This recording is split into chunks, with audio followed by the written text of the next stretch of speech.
Want to get the most performance out of your tires? Ditch the tubes and go tubeless. Without an inner tube to pinch, you can run lower tire pressure for better traction, more control, and a smoother, faster ride. Plus, tubeless sealant can plug a puncture before it becomes a ride-ending flat tire. Going tubeless is one of the easiest upgrades that you can make, and we're going to show you how it's done. First, make sure that your wheels and tires are tubeless ready. Just look for Tubeless Ready or the acronym TLR on both the wheels and your tires. To complete the installation, you'll need rim strips and valve stems that are compatible with your wheels, TLR sealant, a valve core removal tool, and a sealant injector. You may also want plastic tire levers to help remove the tire and the rim strip. Not sure exactly what you need? Just check out the rim strip compatibility chart on trekbikes.com. Start by deflating your tire.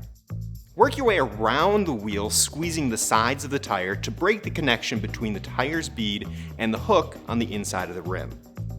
This will make the next step much easier. Now, use your tire lever to pry the tire's bead over the outside of the rim. Attach the hooked end of the tire lever to the nearest spoke to keep it in place. Then use a second tire lever to work more of the tire over the edge of the rim. When you're using a tire lever, keep it flat against the side of the rim and don't twist it. You don't want to cause any damage to the rim. Once you have a few inches of the tire off the rim, removing the rest is easy. Bontrager TLR rim strips are designed specifically to work with Bontrager TLR wheels. Together, they give a secure, airtight seal that adds performance and also makes the setup process quicker and easier. Most rim strips are symmetric, but not all, so make sure that the shape and size of the strip and rim match. Start by installing the valve stem through the rim strip and the wheel to keep them aligned. Work the rest of the TLR rim strip onto the wheel with your hands. To make sure the fit is tight, run a plastic tire lever around the edge of the rim strips to tuck them into the rim's bead to ensure you get a nice airtight seal. Tubeless tape can also be used with some Bontrager wheels. Tape can give a lighter system overall, but usually takes a little more effort to set up and doesn't lock the bead of the tire quite as well. If installing tape instead of strips, make sure that the rim is clean. Wrap the entire rim diameter with tape, overlapping slightly at the end. Make a small puncture in the tape over the valve hole and install the valve. Not all Bontrager wheels are approved for use with tape, so be sure to check for compatibility.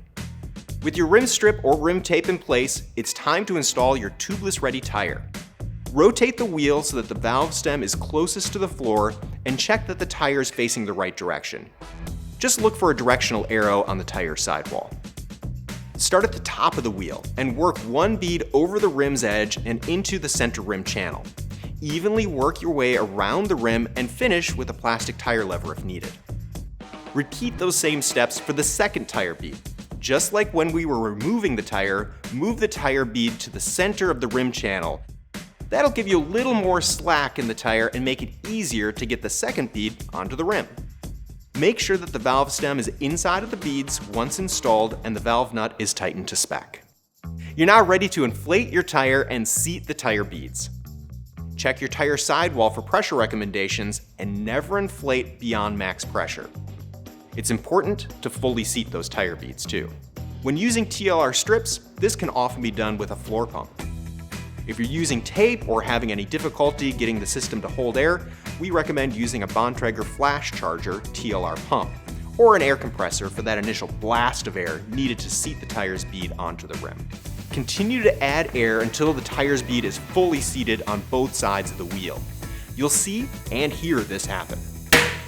Be careful not to inflate beyond the max pressure of the rim or the max pressure listed on the side of the tire. Check for a smooth line along the tire and wheel to ensure that the bead is fully seated and ready for the next steps. With the tire beads fully seated, we're ready to add sealant. First, slowly deflate the tire and then remove the valve core with the valve core removal tool. Next, add sealant to the tire through the valve stem using a sealant injector. You can also use the nozzle of a 3-ounce sealant container in a pinch. Fill the injector with the recommended sealant amount. You can find that amount on trekbikes.com.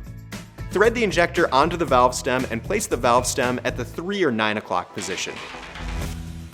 Slowly push the injector to add sealant to the tire. Once filled, unthread the injector and reinstall the valve core with the valve core tool, making sure that the valve poppet is still open. Single use only? You're not a doctor. Give the injector a good rinse with warm water when you're done, and it'll be ready for the next time when you need it. You're getting close now. You just need to inflate the tire to the preferred pressure and then get the sealant evenly around the inside of the tire. The goal is to make sure that the inside of the tire is evenly coated with sealant, so be creative. Reinstall your wheel to the bike, clean up, and you're ready to ride. We recommend adding sealant as needed every 3 to 6 months to keep a nice liquid system inside of your tire that will help hold air and protect you from punctures. Not sure if you're due for a recharge? Give the tire a shake. If you don't hear any liquid sloshing around on the inside, it's probably time for some more sealant. Nice work! Now, get out there and have some fun!